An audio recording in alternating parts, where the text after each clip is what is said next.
Она што би сакала да го истакнаме дека она што го видовме овде денеска е веќе навистина организирана општина, бидејќи тоа што мислевме прво да го кажеме,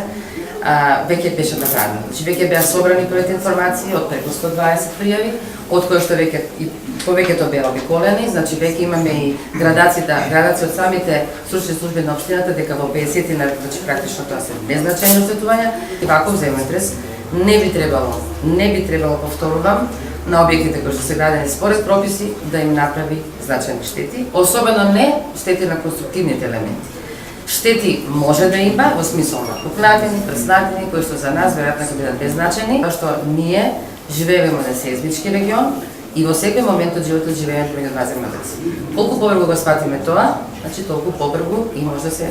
целата оваа состојба да се доведе во некоја нормала. Граѓаните да, значи прво вака да кажеме, значи после земјотрес со магнитуда од околу 5 нормално е, значи апсолутно нормално е да имаме серија на последователна активност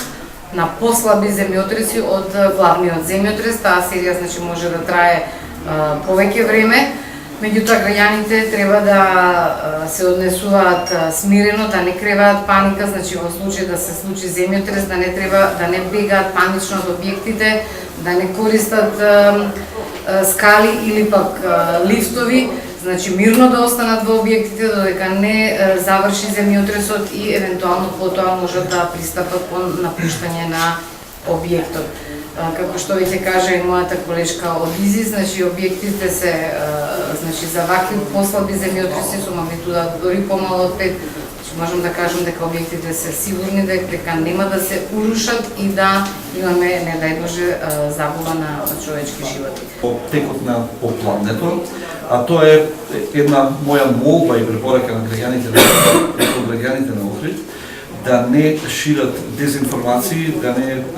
шират манипулативни информации кои што не само што не помагаат, туку некогаш може да помогнат при справување со вакви ситуации, бидејќи и самите можете да видите дека во јавноста пројавуваат секакви можни сценарии, се кажуваат различни причини за ова серија на земјотреси кои го потресува Охрид, што сето тоа внесува дополнителна паника кај луѓето на Охрид, кои што во овој момент е неблагодарно да ние предвидуваме како ќе се одвиваат понатака настаните.